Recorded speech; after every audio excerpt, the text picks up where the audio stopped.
Hello there guys, welcome back to Younes Talks Football, welcome back to a brand new video. I hope all of you are doing well today as we get into a brand new video, a brand new set of stories, a brand new set of circumstances, and all before, can I just say, we've got Champions League football tonight. What's going on? It's Thursday. What are we doing? What? Champions League on a Thursday? You know, teams used to be mocked for playing on Thursday night, yeah? It used to be a thing. We don't play on Thursdays, you do. We're playing, not even Europa League. There's no Europa tonight because Europa's being played next week. But Champions League on a Thursday because they expanded and they have to fit all the games in for TV time. I mean, that's what it's become. We're going to get to the Champions League at the end of this video because I've got a lot to say because I'm going to show you one thing and what are we doing? Anyway, we'll get to that. But before we do, couple of big stories, Chelsea and away, should we say, if we're using football terminology. But before we do, here's the most important thing, which is to make sure you're subscribed. Notification bell on. Make sure you're up to date and in tune with everything that's dropping on the channel, as well as the socials, this Instagram, as well as this Twitter, where those are my personal ones. Very active on there, so make sure you're following, links in the description, as well as all other links associated with the channel. Much appreciated. Let's get cracking with a certain Ukrainian who's in the news, but look, you know me. Like, I want to clarify one thing as well. You guys know me, yeah? When I show a story, I'm going to give you my opinion and my honest thoughts on this story, right? Some people have looked at the titles of the videos and again, commented before watching the video, only to then find out what they made as a point in the comments is exactly what I said in the video. Again, watch the video before commenting, people. But I put out the notion that Mudryk could be sold. And that could be a case. We might see. Now, some of you don't reckon he's going to hit 60 million. I reckon after this season, he can hit that number in terms of what players are worth nowadays and all of that. I think he could in terms of his age and his level. He's a brand new England international, all of that. I think it all plays a part. If he were to have a good season, that is. If he were to have a good season. But there's a certain other winger, right? Who now, look, his future has to be in question. Although I am going to, my original point was that I always like to be as transparent as I can be. And I always tell you the source of where this is coming from. This isn't from me, this is from wherever I am showing you it's coming from. As I've said, you guys know me by now, right? So here's the latest on Mudryk. And this is coming from, if I'm not mistaken, Fraser Fletcher at Team Talk. Here it is. Chelsea want to get rid of several fringe players in January, and £88 million winger Mykhailo Mudryk is among those who could leave. Axel Disasi, Benoit Badiashile and Ben Chilwell could also be sold in the winter window. Well, that again, like I've said, from Fraser Fletcher and Team Talk. It doesn't take a rocket scientist, right, to put this up. That there's a possibility of Mudryk leaving at some point. I would be surprised to see it in January. However, I do want to say, I think it would be the right thing to do.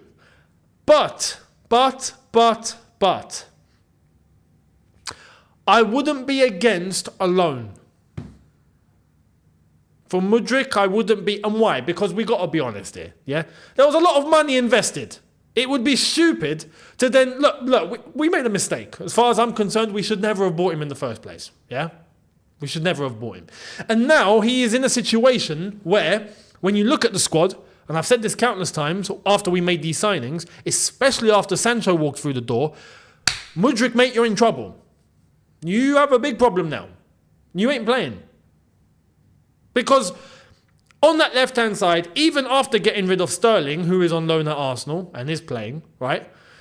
We now have Sancho, who is just blown up after one game. I mean, I'm looking forward to him playing against West Ham, that's for sure. He's setting levels. So there's him.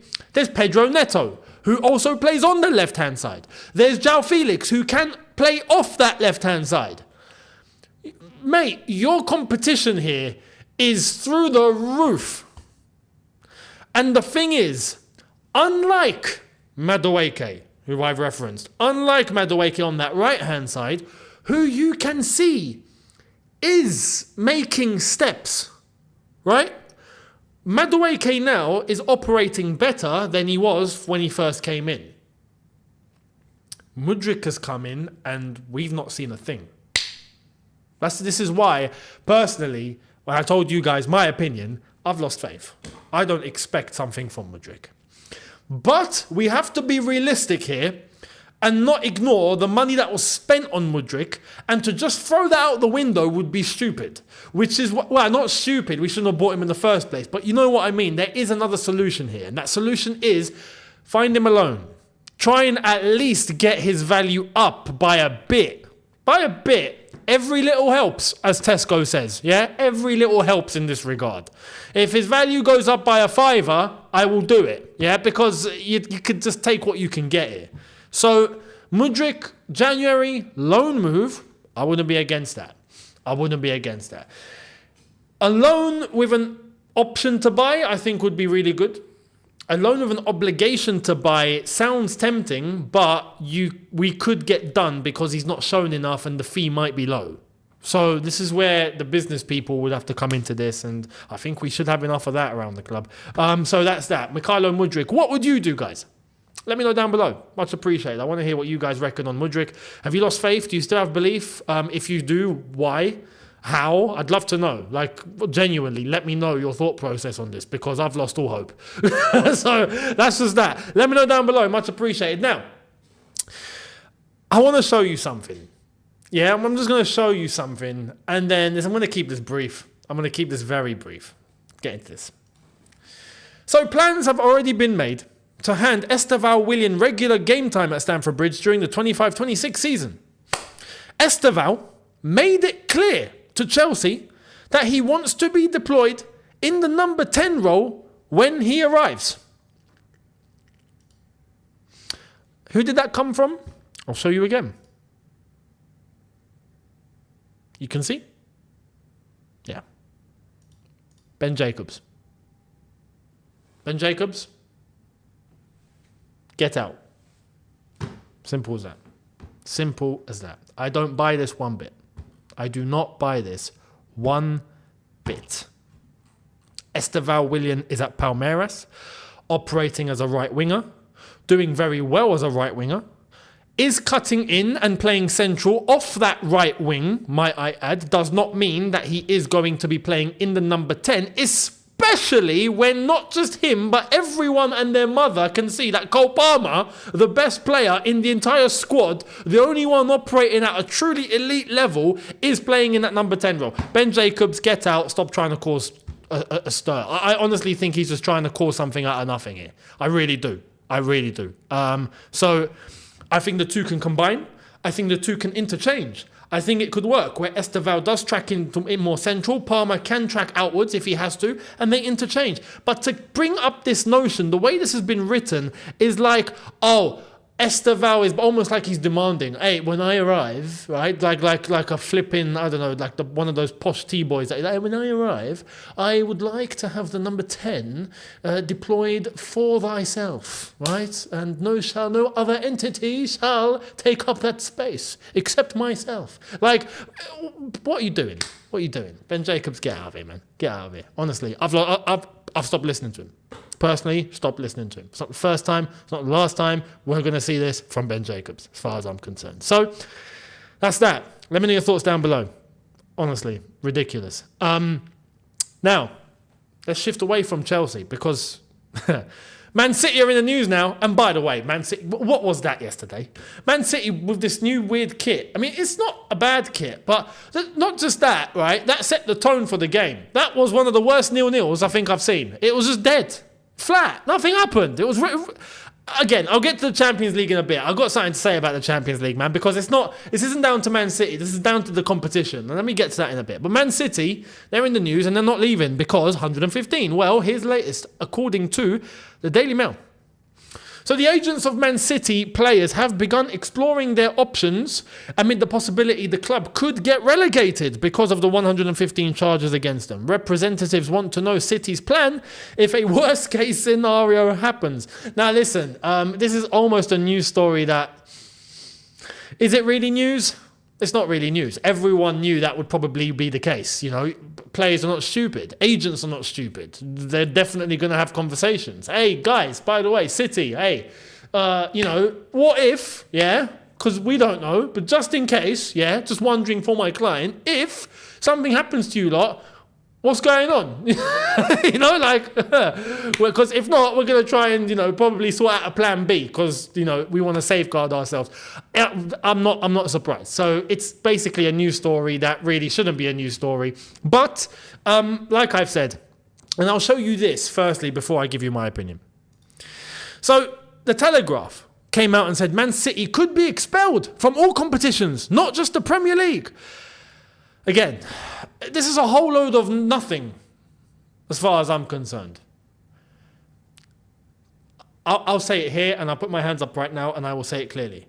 If something happens to City on the spectrum off, they get relegated, they get kicked out of the league, they get sent to League 2, I will put up my hands and say, listen, that is not what I was expecting. I do not believe that the Premier League will kick Man City out. They just won't. If this was another team, I've told you before, if this was Tottenham, for example, right? If this was Aston Villa, if this was anyone below, no problem. But you best believe, let me tell you now, City, especially right now, City, Arsenal, United, Liverpool, Chelsea, no chance. No chance they get kicked out of the league. No matter what they do, no chance. They can get points, they can get fines, they can get massive slaps on the wrist, slaps in the faces, all sorts. They are not getting kicked out of the league. No chance. Because the Premier League would be losing money here. The Premier League would be losing. The Premier League do not want to lose. Look, they don't want to lose so much to the point where Anthony Taylor put in a stinker of a shift in the Bournemouth-Chelsea game. Both clubs got fined 25 grand each. And it wasn't even their fault. It was Anthony Taylor. And what happened to Anthony Taylor? Oh, he received threats, so let's remove him. He's not going to be refereeing this weekend. The whole thing is bizarre. They are not going to cut any sort of income that they can get. It's like shooting themselves in the feet. They're not going to do it. So I don't believe Man City will get kicked out.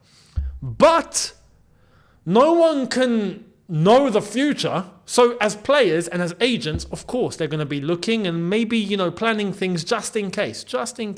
So that wouldn't surprise me. But that's Man City. And like I've said, it's the first of many things that we're going to hear about City up until November, if I'm not mistaken. That's when I think the whole thing comes into fruition in terms of this trial. And we get to hear a verdict. I'm looking forward to it. So that's that. Let me know your thoughts down below about Man City. Where do you think it's going? I'd love to know. Now, let me show you this. Let's get into the Champions League and what happened last night. And what happened over the last 2 nights and what's going on. Check this out. Here's how the new Champions League table looks after the opening night. And obviously, there's still games to play because, like I said, it's Thursday and there's teams playing. As well as this was, if I'm not mistaken, this was... No, this was yesterday. This wasn't taken into context yesterday's fixtures. So there is games that have been played, but there's games being played tonight. Now that's the league. Look, there's 36 teams in this league table. And what is this? You know what this has done? This has diluted the entire competition. The entire competition is diluted. Some people are going to say, no, you just don't like change. It's not about change. I don't mind change. I don't mind change. When the change makes sense, I embrace it. No problem. Bring it on. Because nothing can just stay the same forever. Absolutely. But it has to be done right. This is a prime example. And the games that we have seen as a consequence of this format, the games we have seen so far, let me give you 2 examples. We had Bayern Munich. They won 9-2 against Dynamo Zagreb. And if you watch that game, you just looked and thought, Dynamo Zagreb, you don't belong here. Like, what's going on here? 9-2 is just ridiculous. It's just stupid. Like, Dynamo Zagreb did not bring any level here. right? It was a training session for Bayern Munich. And on the contrary, when you did get two heavyweights facing each other, right, like Man City and Inter Milan, what happened? We got an absolute bore-fest. Some people will say, oh no, but Younes, no, but AC Milan, Liverpool was good. Oh yeah, you're going to get some odd good games. But the whole concept of this was to try and get all the big teams facing each other, right? And we get to see like prime knockout stage football from day one. It was never going to happen that way. It was never going to happen. And like this, what this has done is dilute the entire competition. Because now, let me give you an example. Dynamo Zagreb that got killed 9-2 against Bayern Munich, they're looking at that and going, nah, it's not the end of the world. Yeah, we got smashed. We got annihilated. We got, absolutely decimated 9-2. But it's cool. We still got 7 games to play. Right? Man City and Inter Milan, they had a bore-fest 0-0. It's not the end of the world. Yeah, we've still got 7 games to play. Cool, we're good. And Man City had an eye, you best believe. They had an eye on Arsenal on the weekend. This is a prime example of quantity over quality.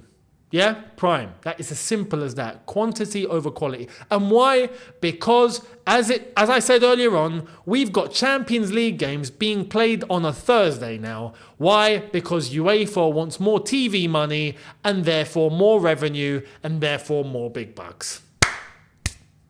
That's it. That's it. Right? The whole point is to make sure that each team plays 2 more games, and therefore we have to have games on Thursdays, and we have to have the Champions League starting earlier than it normally would, just because UEFA want to make a little bit more of a quick buck.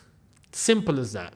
Quantity over quality. People are going, oh, the new format's going to be fantastic. It's not. You're going to get bore-fest beginnings like this, even if it's heavyweights up against each other. The whole competition is being diluted. That's all it's been done. Diluted.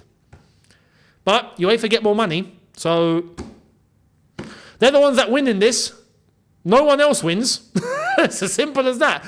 So, do you agree with that? Do you disagree? Let me know down below. That's my thought on it, honestly. And if we're going to take it one step further, let's be honest, this is just a Super League, isn't it? It's a Super League with UEFA branding. I never wanted a Super League in the first place. The Champions League was fine how it was. It did not need to be changed. It did not need to be amended. It did not need to be expanded to 36 teams. There was no point to it. Could have just left it as it was. Because if we're going to talk about the quality really quickly, the way that it was, 6 group games per team, if one game you lose your first game, for example, the pressure's on. Yeah, we got 5 games left, but nah, it's not really a huge amount. It's not like 7. 7's more than enough. 7's fine.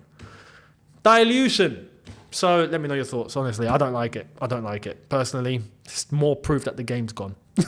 Let me know your thoughts down below. Much appreciated. And I will see all of you tomorrow for a brand new one or a brand new 2. So make sure you guys are going to be here for that. Much appreciated. Hit the subscribe button if you haven't done so already. Notification bell on, as well as following on all the socials that are on screen right now. Insta, very active there. Twitter, that will come after this, very active there. All links in the description. Give us a follow. Much appreciated. And I will see all of you tomorrow. So have a good one, people. Enjoy Champions League on a Thursday. Do we get to mock Arsenal for that? Because they're playing Atalanta tonight. Do we get to say, you're playing on a Thursday? Actually, no, we don't get to do that. We've got Conference League football. I'm going to stop here. I'll see you lot tomorrow. Have a good one, people. In a bit. Take care and peace.